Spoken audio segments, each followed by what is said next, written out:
everybody, welcome back to my channel. Today we are going to go over some of the most commonly used terms in the vocal world, especially some of the vocal terms that are being used by me as well as other vocal coaches on YouTube. So I asked you in the community tab to ask me your questions and what you would like me to answer.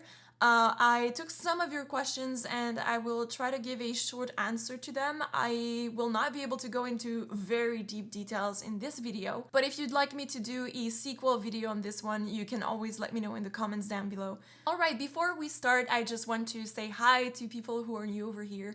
Hello, my name is Elvann. I am a recording artist and I have been teaching singing and music for basically 10 years at this point. I also create original music, and if you're interested in listening to what I do, I will leave a card up there and you can go watch my playlist. So my first question was vocal registers, please.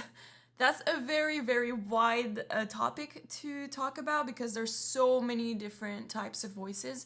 But if I can give you some kind of insight about registers in general, I would say that vocal registers correspond to what instrument a singer is having. So it's kind of, if you say I'm a soprano, it's basically saying like I play the violin, except that you cannot just switch it because it's your body. Being a soprano, a mezzo-soprano, tenor, baritone, or bass, all those terms are basically just describing what type of instrument you have. Registers kind of are defined by your range and your tone, so it's not just one of the two. So for instance, even if a tenor and a soprano are singing the same note, basically, you can still recognize that soprano is a female voice and tenor is a male voice. And even if it's not as obvious between different types of women voices and different types of male voices, the concept is similar. So a mezzo-soprano just has a different instrument and will sound a bit different on certain notes, and their registers are basically a little bit different. I was also asked to talk about the different kinds of soprano because I do talk about some of them in my videos, and I cannot go into a full explanation. But if I want to just go quickly over it, there's different subtypes of every single type of voice. So when it comes to sopranos, for instance, you have coloratura soprano, which is, I would say, the highest one. They are usually very agile with the high notes, and they have a lighter tone. And you have light soprano, lyrical soprano, dramatic, or Wagnerian soprano, I believe. There are different types of sopranos, and they have slight differences between them. A singer like Diana Damrau, which is a coloratura soprano, for instance, will sound very different from, for instance, Floor Jansen, which is a dramatic soprano. So those are basically just subtypes of sopranos. All sopranos still share some similar traits compared to mezzo-sopranos, so they belong in that category, but they still can sound slightly different from each other and have different strengths and weaknesses. My next question is, what is the difference between mixing, belting, head voice, and falsetto? Basically, all of those terms are related to the big category that I would call technique. So basically, you do own an instrument. You might be a soprano or tenor or whichever, but you can still sing in using different techniques, different tones. And those terms are what we're referring to here. I kind of perceive tone in voice as if they were different knobs. And basically, head voice is one knob, and chest voice would be another knob, for instance. And mixed voice, what that is basically kind of a mix of the two knobs together. So you have two different sounds, two different types of resonances that are working together.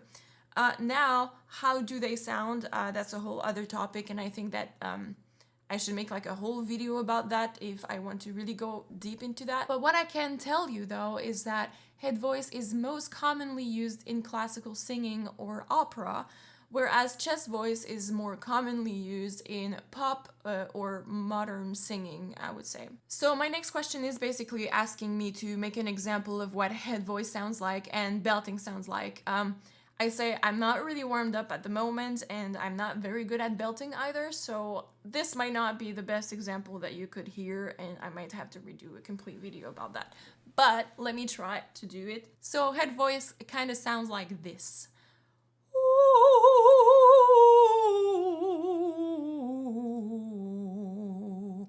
So when it's in the lower register, it kind of sounds a bit hollow, and in the high register, it kind of sounds very full and more. It has more volume. It projects more. Belting is kind of the opposite, where you take your chest voice and you try to bring it in the higher register, which gives kind of a controlled screaming sort of sound. And I'm gonna try. I'm gonna try to do it for you, but. I think you're gonna be better off taking example from people who actually do it really well, like Floor Jansen. You can go and watch a lot of her videos, and she does that a lot.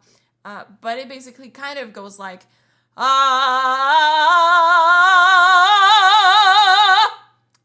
Don't take this example for the end all be all because you can belt so much higher, but this just kind of gives you an idea of what the tone can sound like compared to a head voice. And clearly I'm not as comfortable with this, but some people can bring it like really high. So that was like pure chest voice that I try to bring up without doing any mixing, basically. While we're there, I'm gonna try to kind of explain to you what mixing is. It's basically bridging those two types of sounds together, and like the middle part is mixing. It's when you have some chest resonances and some head voice resonances, and you kind of blend them together, and it kind of gives that that voice child. I don't know. Mixed voice is not like that one unique type of sound, because you can have mixed voice with more head voice in it, or you can have mixed voice with more chest voice in it.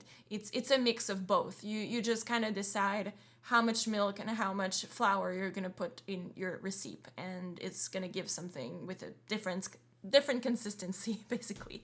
So I'm gonna try to do an example.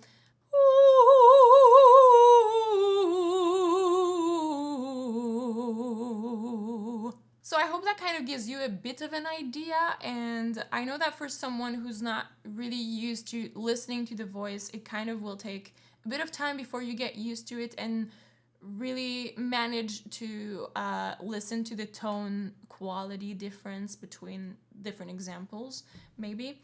But at least that's the beginning of an answer, and that kind of gives you something to work from to understand what we're talking about. All right. So the next question is asking me about legato and staccato, as well as vibrato. That's a really simple one, actually. Staccato and legato are basically referring to articulation, and they are valid for like any instrument. It does not just apply to the voice. Staccato is basically when all of the notes are detached, and legato are when they are all linked together. So if I do an example, it would sound like this. Staccato would be and legato would be so that kind of gives you an idea what it would sound like. What is vibrato? Vibrato is basically an oscillation in pitch. So instead of keeping the sound very straight, we're having that oscillation. It makes the sound feel like it's kind of floating a little bit more. Vibrato is actually a natural thing that just happens when the voice is relaxed. And it's also a technique that we use for strings. Vibrato is also something that you will hear on the violin, for instance. To give you kind of an example of how that sounds like, a straight sound would sound like this. It can sound very stale. But now if I put some vibrato on it, it would sound more like this. And it kind of makes it a little bit flowy. So my next question is asking me about different styles like pop, rock, bel canto, grolls. And growl, first of all, is not a style. Growl is a technique. It's a way you use your voice, but it can belong to any style of music. You can have growls in opera if you want, but it's nobody does that. But like growl is the way that you sing and not the style, if that makes any sense. Now, that's a really wide question. I don't think I can answer that fully, but basically styles are not related to a specific technique. They are related to like what kind of elements, what kind of technical elements we're kind of bringing into like all together so that we can make a style, if that makes any sense. I hope it does. If I take pop music as an example, there will be, for instance, a tendency to use more chest voice than head voice, for instance. And on the contrary, classical singing is going to use a lot more of the head voice compared to the chest voice. Now, it's a lot more complex than that, and I'm not an expert in every single style, so I can't tell you like, this is what defines this style. But what I think you can get away with in this is that there's a distinction between the techniques that are being used and the styles. And what a style is basically is just cherry picking some of the technique elements and creating something with it. So there's no real limits when it comes to style. There's just some styles that have specific names or are more common than others, but you're totally free to sing in a head voice in a Taylor Swift song if you want, and kind of create your own style by using different techniques. My next question is, what is classical singing? And that's a very excellent question that I want to take a bit of time to answer, because I think there's just a big misconception of like what classical singing versus what opera is, and I kind of want to demystify this for you. So, classical singing is a style of singing. It's basically using mostly head voice, and there's like certain other style elements that go into it, but the bottom point is that classical singing is the style of singing we use in the opera genre.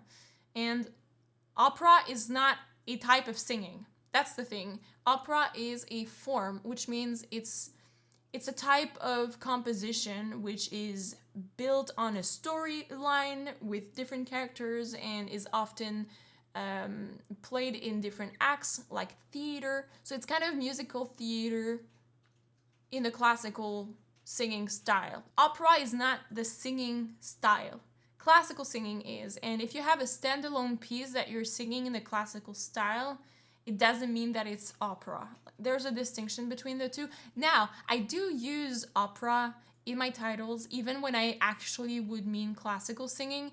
And the reason for this is I think that people just don't understand what classical singing means. The second reason why I use it in my titles is also because it's a lot shorter and everybody sort of understands what it means, but I do actually use it wrong sometimes, just to simplify understanding. But I think it's a really good thing to actually know the difference between the two, because there definitely is a huge difference. Now, I wish that I could go into details about every specific words and give like extensive examples and really teach you how to make the difference, but I think that the key in understanding that is just to listen to a lot of music and try to understand the differences in tone. And I can definitely go into more details also and kind of try to explain it in further videos. If you guys are interested, definitely leave a comment down below or ask your questions so that I know what are the missing puzzle pieces, and I can then make more videos about that in the future. But I hope this is at least a really good starting point for you to start being part of those conversations and starting to be able to identify what those things actually mean, because it's one thing to know what the thing means in words, but I think that when like it's really hard to explain to you what orange is if you have never seen orange, you know. And I feel that it also applies with music and with singing. You really just need to listen and pay attention to those things when you listen to music. I think there's no real absolutes when it comes to like tone, because you can, it's always kind of a bit speculative. Like it sounds like it belongs in that category, but I think that like the voice and sound is a lot more complex than just something you can put in one box. Like if it was that obvious, I don't think that reaction videos would be that interesting anyways, because analysis of tone is just in the ears of the person who's listening to it. I don't think that all vocal coaches hear the same thing the same way either. And so starting to form your own understanding of these things is also really important if you want to understand more of it. Also completely unrelated, but if you're interested in getting merch from me, I have finally released my merch store. A lot of you guys have already bought yours and I'm super thankful for that, because all of the funds are gonna go directly into funding the production of my album that I'm currently working on and hoping to release. So if you want to go and check it out, I will leave it in the description box down below. Also, if you haven't downloaded my free song yet, I will leave a card right there so you can go and check it out. If you love fantasy music and metal, you will definitely like it. Alright, that's all I have for you today, but if you want to watch more videos from me, you can go ahead and click this playlist, which has all of my reaction videos, or you can go and listen to my own music, which is gonna be right here. Thank you so much for watching, and I see you in the next one.